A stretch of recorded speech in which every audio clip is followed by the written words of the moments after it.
ഇപ്പൊ നമ്മള് മുറ്റത്തുള്ള ചെടികളൊക്കെ കണ്ട് പിന്നെ വീടിന്റെ അകത്തോട്ട് ഇവര് ചെടികൾ വളർത്തിക്കൊണ്ട് വരുവാണെന്ന് തോന്നുന്നു കേട്ടാ. കുറെ പ്ലാന്റുകൾ ഇതേപോലെ തന്നെ ഒരു പോട്ടിൽ വെച്ചിട്ടുണ്ട്. ഞാൻ നാരായണ പക്ഷിന്ന് കേട്ടിട്ടുള്ളൂ, കണ്ടിട്ടില്ല. പക്ഷേ ഒരു സ്പെഷ്യൽ കൂട് അല്ലേ. കൃഷിലോകത്തിലേക്ക് എല്ലാവർക്കും സ്വാഗതം. നമ്മുടെ കഴിഞ്ഞ വീഡിയോയിൽ മാളൂട്ടിയുടെ വീട്ടിലെ ഗാർഡൻ ആയിരുന്നു നമ്മൾ കണ്ടത്. അതിൽ കുറച്ച് പ്ലാന്റ്സ് കൂടി നമുക്കിനി കാണിക്കാനുണ്ട്, നിങ്ങളെ പരിചയപ്പെടുത്താനുണ്ട്. അപ്പോൾ അതൊക്കെയാണ് ഇന്നത്തെ വീഡിയോയിലെ വിശേഷങ്ങൾ. ഒരുപാട് പേർക്ക് കഴിഞ്ഞ വീഡിയോ ഇഷ്ടപ്പെട്ടു എന്ന് പറഞ്ഞു. അപ്പോൾ അവർക്കെല്ലാവർക്കും പ്രത്യേകം താങ്ക്സ്. നമ്മൾ കഴിഞ്ഞ പ്രാവശ്യം കണ്ടതെല്ലാം തന്നെ നന്നായിട്ട് സൺലൈറ്റിലൊക്കെ ഇരുന്ന് നന്നായിട്ട് വളരുന്ന ചെടികളാണ്. പക്ഷേ ഇനിയിപ്പോൾ നമ്മൾ കാണുന്നത് ഒരു ഷെയ്ഡഡ് പ്ലാന്റ്സ് എന്ന് വേണമെങ്കിൽ പറയാവുന്ന തരത്തിൽപ്പെട്ട ചെടികളാണ്. അപ്പോൾ നമ്മൾ ഈ കാണുന്ന പോൾക്ക ഡോട്ട്സ് എന്ന് പറയുന്ന ചെടിയാണ്. ഇൻഡോർ പ്ലാന്റായിട്ടും നമുക്ക് ഔട്ട്ഡോർ പ്ലാന്റായിട്ടും വയ്ക്കാം. നേരിട്ടുള്ള വെയിൽ കിട്ടാത്ത ഇടങ്ങളിൽ, അതായത് നല്ല ഈ 12 മണിക്കുള്ള വെയിലില്ല, ആ വെയിലൊക്കെ നേരിട്ടടിച്ച് കഴിഞ്ഞാൽ ഈ ചെടി ഇലകളൊക്കെ ചുരുണ്ട് വല്ലാണ്ടിരിക്കും. അപ്പോൾ ഇതുപോലെ ഷെയ്ഡുകളിലൊക്കെ വെക്കുകയാണെങ്കിൽ ചെടി നന്നായിട്ട് വളരുന്നതാണ്. പോൾക്ക ഡോട്ട്സ് തന്നെ പല നിറത്തിലുണ്ട്. അപ്പോൾ ഇത് എപ്പേഷ്യ പ്ലാന്റ് വെച്ച് ഇവിടെ ഇരിക്കാനുള്ള ഇടം അലങ്കരിച്ച് വെച്ചിരിക്കുകയാണ്. നല്ല വെൽവെറ്റ് പോലുള്ള ഇലകളാണ് ഇതിൻ്റെ പ്രത്യേകത. ഇത് ഡയറക്റ്റ് സൺലൈറ്റ് ആവശ്യമില്ലാത്തൊരു ചെടിയാണ്. ഇത് ഹാങ്ങിങ് പ്ലാന്റ് ആയിട്ടൊക്കെ വളർത്താം നമുക്ക്. നല്ല വയലറ്റ് കളറിലെ ഭംഗിയുള്ള ബിഗോണിയ, അതുപോലെ തന്നെ പല വെറൈറ്റി ബിഗോണിയകൾ ഇവിടെ ഉണ്ട് കേട്ടോ. ഇളം പച്ചയും കരിമ്പച്ചയും ചേർന്നിട്ടുള്ള കളറുള്ള ഇലകളാണ് പൻഡാനസ് എന്ന് പറയുന്ന ഈ ചെടിക്ക്. സ്പൈഡർ പ്ലാന്റിൻ്റെ തന്നെ മറ്റൊരു വെറൈറ്റിയാണിത്. സൺലൈറ്റ് കിട്ടുന്നിടത്ത് നല്ല മനോഹരമായിട്ട് ഇത് വളരും. ഇത് നല്ലൊരു ബോർഡർ പ്ലാന്റ് ആണ് കേട്ടോ. ഇത് ചൈനീസ് കോട്ടൺ പ്ലാന്റ് ആണ്. നല്ല ബുഷിയായിട്ട് വളർത്താൻ പറ്റിയൊരു പ്ലാന്റ് ആണ്. ഇതിൻ്റെ ഇലയുടെ അടിഭാഗത്ത് റെഡ് കളറാണ്, മുകൾ ഭാഗത്ത് റെഡും വൈറ്റും കലർന്ന ഒരു മിക്സിങ് കളറാണ് കേട്ടോ. അപ്പോൾ നല്ല ലൈറ്റൊക്കെ ഉണ്ടെങ്കിൽ ഇത് നല്ല അടിപൊളിയായിട്ട് വളരും. ഈ ഒരു ചെടിക്കും ഒരു മീഡിയം സൺലൈറ്റ് മാത്രമേ ആവശ്യമുള്ളൂ. അടുത്തത് ഫിറ്റോണിയ എന്ന് പറയുന്ന പ്ലാന്റ് ആണ്. ഈ പ്ലാന്റ് നല്ല അടിപൊളി പ്ലാന്റ് ആണ്, എനിക്ക് നന്നായിട്ട് ഇഷ്ടപ്പെട്ടു. ഇൻഡോറായിട്ട് നമുക്ക് വീട്ടിൻ്റെ ഉള്ളിൽ വെക്കാൻ പറ്റിയ നല്ലൊരു കിടിലൻ പ്ലാന്റ് തന്നെയാണ് കേട്ടോ. ഇതിൻ്റെ ഇലകളിലുള്ള പാറ്റേൺ ഗ്രീനും വൈറ്റും ചേർന്നിട്ടുള്ള ആ ഒരു കോമ്പിനേഷൻ കാരണമാണ്, അതിൻ്റെ ഒരു നെർവ് പോലെ ഇരിക്കുന്ന ഒരു കോമ്പിനേഷൻ കാരണം തന്നെയാണ് നെർവ് പ്ലാന്റും എന്നും ഇത് അറിയപ്പെടാറുണ്ട്. ഇതിങ്ങനെ ഒരു സ്റ്റാൻഡ് പോലെ വെച്ചിരിക്കുന്നതാണോ? ഇതിൻ്റെ ലിങ്ക് ഒന്ന് പറഞ്ഞേ. ഇപ്പം നമ്മൾ മുറ്റത്തുള്ള ചെടികളൊക്കെ കണ്ട് പിന്നെ വീടിൻ്റെ അകത്തോട്ട് ഇവർ ചെടികൾ വളർത്തിക്കൊണ്ട് വരുവാണെന്ന് തോന്നുന്നു കേട്ടോ. കുറേ പ്ലാന്റുകൾ ഇതേപോലെ തന്നെ ഒരു പോട്ടിൽ വെച്ചിട്ടുണ്ട്. അതായത് നമുക്ക് മൂവ് ചെയ്യാൻ പറ്റുന്ന രീതിയിലുള്ള ഒരു പോട്ടാണ് ഇത്. ഓൺലൈനിൽ നിന്ന് വാങ്ങിച്ചതാണ്, ആമസോണിൽ നിന്ന് വാങ്ങിച്ചതാണ് അല്ലേ. അടിപൊളിയായിട്ടുണ്ട്. ഈ പോട്ട് എനിക്ക് നന്നായിട്ട് ഇഷ്ടപ്പെട്ടു കേട്ടോ. അപ്പം ഇങ്ങനെ ചെടിച്ചട്ടികൾ വീടിൻ്റെ ഉള്ളിൽ വെക്കാനായിട്ട് ചെറിയ ചെറിയ പോട്ടിൽ വെച്ച് കഴിഞ്ഞാൽ അടിപൊളിയായിരിക്കും. അപ്പം ഞാൻ എന്തായാലും ഇതിൻ്റെ ലിങ്ക് ഒന്ന് വാങ്ങിച്ച് ഇത് ഉറപ്പായിട്ട് വാങ്ങിക്കുന്നുണ്ട്.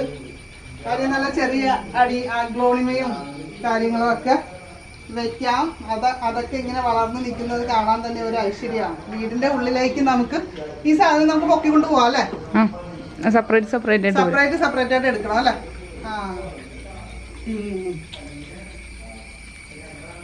അടിപൊളി, വെക്കാൻ പാടൊന്നുമില്ല, എളുപ്പമാണ്. ഈ പ്ലാന്റ് ഒക്കെ ഇങ്ങനെ ഹാങ്ങിങ് ആയിട്ട് വളർത്താൻ പറ്റുമെന്നുള്ളതിന്റെ ഒരു ബെസ്റ്റ് എക്സാമ്പിൾ ആണ് ഇവിടെ മാളൂട്ട് ചെയ്തിരിക്കുന്നത്. ഇതൊക്കെ ചെയ്യുന്നത് ഇവിടുത്തെ മോളാണ് കേട്ടാ. ഇത് ഇരിക്കാനുള്ള ഒരു സ്ഥലമാണ്, പക്ഷെ എപ്പേഷ്യ പ്ലാന്റ് വെച്ച് അലങ്കരിച്ചിരിക്കുകയാണ്. പക്ഷെ വീട്ടിലേക്ക് വരുമ്പോൾ തന്നെ നല്ല ഒരു ഭംഗിയാണ് ഈ ചെടികളൊക്കെ ഇങ്ങനെ നിൽക്കുന്നത് കാണാനായിട്ട്. പിന്നെ ഇത് വെറിഗേറ്റഡ് പനിക്കൂർക്ക അല്ലേ. നമ്മുടെ ഒറിജിനൽ പനിക്കൂർക്കയുടെ മണവും കാര്യങ്ങളും ഒക്കെ തന്നെയാണ്. അപ്പൊ ഈ കവറിലൊക്കെ ഇരിക്കുന്നത് നിങ്ങൾ വല്ലതും മേടിക്കുന്നതാണോ? ഇല്ല, പിടിപ്പിച്ചു വെച്ചതാ. അപ്പൊ മാറ്റാന്ന് വെച്ചിട്ട്. അല്ല, ഇത് എന്നിട്ട് ഉദ്ദേശിച്ചെന്ന് വെച്ചിട്ടുണ്ടെങ്കിൽ നമുക്കിപ്പോ ഈ ചെടി വലുതായി കഴിയുമ്പോ പിന്നെ ഇത് ഭംഗി ഉണ്ടാവില്ലല്ലോ. ഇതുപോലെ ഈ സ്റ്റാൻഡ് വെക്കാൻ പറ്റില്ല, വലിയ ചെടി വെക്കാൻ പറ്റില്ല. അപ്പൊ നമ്മൾ ഇടയ്ക്കിടയ്ക്ക് ഇതുപോലെ ചെടികൾ ഉണ്ടാക്കിയതിന് ശേഷം അതാണ് ഇവിടെ വെച്ചു കൊടുക്കുന്നത് അല്ലേ. ഇടയ്ക്കിട്ട് മാറ്റി കൊടുക്കും. അപ്പോൾ ചെടികൾ ഒരുപാട് വലുതാവാതെ നമ്മുടെ ഈ ഒരു ഇൻഡോർ പോട്ടിൻ്റെ അകത്ത് അതുപോലുള്ള കാര്യങ്ങളിൽ നമുക്ക് വെക്കാൻ പറ്റും അല്ലേ. ചെറിയ ചെടി വെക്കുന്നതാണ് ഭംഗി. അതെ.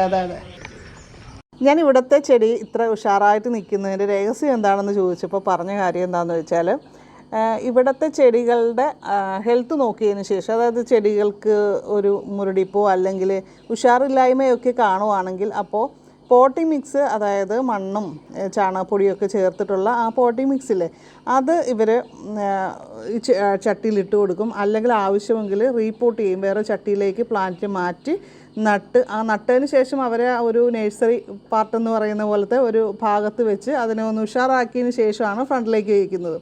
ഇതിന്റെ മുകളിലേക്ക് നോക്കി. ഇത് എന്താണെന്ന് അറിയാവുന്നവരൊന്ന് പറയും. അറിയില്ലാത്തവർക്ക് ഞാൻ പറഞ്ഞുതരാം. ഞങ്ങൾ ആദ്യമായിട്ടാണ് കാണുന്നത് ഈ ഒരു സംഭവം. നല്ല രസമുണ്ട്. ഒരു കിളിക്കൂടാണ് ഇത്. ശരിക്കും മണ്ണ് കൊണ്ടാണോ ഇത് ഉണ്ടാക്കിയിരിക്കണേ? മണ്ണാണ്. നാരായണ പക്ഷി എന്ന് പറയണ ഇത് അപൂർവമായിട്ട് വീടുകളിൽ കൂടുകൂട്ടുള്ളൂ. നാരായണ പക്ഷി കൂട് കൂട്ടിയ വല്ല ഐശ്വര്യം ഉണ്ടോ? അല്ല, നാരായണ പക്ഷി അങ്ങനെ കൂട് കൂട്ടില്ല. കൂട് കൂട്ടുന്നത് വളരെ എന്തോ സൈലന്റോ അങ്ങനെ എന്തൊക്കെയോ കാര്യങ്ങളുണ്ട്. പക്ഷെ ഒരു സ്പെഷ്യൽ കൂട് അല്ലേ? അപ്പൊ അതിന്റെ ഉള്ളില് കിളികളുണ്ടാ? കിളിയുണ്ട്, കിളിക്കുഞ്ഞൊക്കെ ഉണ്ട്. അല്ലെങ്കിൽ മുട്ടയിട്ടിട്ടുണ്ടാവും അല്ലെ? കിളിയുണ്ടല്ലേ? ഞാൻ നാരായണ പക്ഷിന്ന് കേട്ടിട്ടുള്ളൂ, കണ്ടിട്ടില്ല. അപ്പൊ കൂടെ എല്ലാവരും കണ്ടൂല. കൂട് ഞങ്ങൾ കണ്ടു. നാരായണ പക്ഷി വരുവാണെങ്കിൽ ഞങ്ങൾ കാണിച്ചു തരാം. ഇപ്പൊ ഈ കുക്കുമ്പ എന്താ? അതൊന്നും അതിന്റെ തന്നെ അത് കൂടെ ഉണ്ടാക്കാൻ ശ്രമിച്ചതാ. ഇത് നമ്മുടെ വെറ്റിലയാണ്. വെറ്റില ഇവർ പിടിപ്പിച്ചുകൊണ്ട് വരുവാണ്. കുറ്റിക്കുരുമുളക്. അതെ, ആ ചുമയ്ക്ക് നല്ലതാണല്ലേ. അപ്പം എല്ലാം വേണം.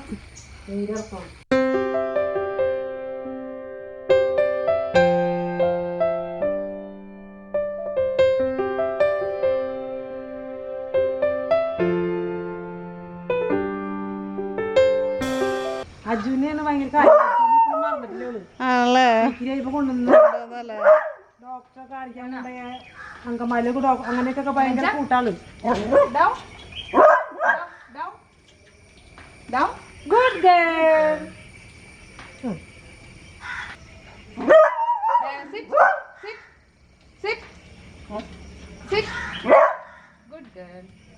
ഗുഡ് സിറ്റായില്ല. അപ്പോഴേക്കും ഗുഡ് കൊടുത്തു. ചേട്ടനെ വിളിച്ചേ. Good girl. അജുനെ വിളിച്ച. Aju good girl. ഹലോ, ഇത് സുന്ദരനാണോ സുന്ദരിയാണോ? സുന്ദരിക്കുട്ടി. സുന്ദരിക്കുട്ടി. ഡയാനയാ? ഡയാന. അപ്പോൾ ഇപ്പം കാണുന്നത് നമ്മുടെ ഡയാനയും ഞാനും കൂടിയുള്ള ഫോട്ടോഷൂട്ടാണ് കേട്ടോ. എനിക്ക് ഒരുപാട് ഇഷ്ടമായി. ഞങ്ങളുടെ വീട്ടിൽ പണ്ടൊരു രാജൻ എന്ന് പറയുന്നൊരു പട്ടിയുണ്ടായിരുന്നു. അതിൻ്റെ ഒരു ഓർമ്മയൊക്കെ വന്നു. അതിനെപ്പോലെയൊക്കെ തോന്നി എനിക്ക്. അവൻ നല്ല ബ്ലാക്ക് കളറിലായിരുന്നു. ഭയങ്കര ഇഷ്ടമെന്ന് പറഞ്ഞാൽ നമ്മുടെ വീട്ടിലെ ഒരാളെപ്പോലെ ആയിരുന്നു നമ്മൾ സ്നേഹിച്ചിരുന്നത്. ഒരു 10-17 വർഷം ഞങ്ങളുടെ കൂടെ ഉണ്ടായിരുന്നു. അത്രയും വർഷം ഒരു ഡോഗ് ജീവിക്കുക എന്നുള്ളത് അപൂർവമായിട്ടുള്ളൊരു കാര്യമായിട്ടാണ് എല്ലാവരും പറഞ്ഞത്. സോ അപ്പോൾ നമ്മുടെ ഇന്നത്തെ വീഡിയോ ഇത്രയേ ഉള്ളൂ. അപ്പോൾ നിങ്ങൾക്ക് ഇഷ്ടമായിട്ടുണ്ടെങ്കിൽ ലൈക്ക് ചെയ്യുക, അതുപോലെ തന്നെ ഷെയർ ചെയ്യുക. ഇവിടെ നിന്ന് പ്ലാന്റുകൾ വാങ്ങിക്കാനൊക്കെ താല്പര്യമുള്ളവർ വീഡിയോയുടെ താഴെ കമൻറ്റ് ചെയ്യാനായിട്ട് മറക്കരുത് കേട്ടോ.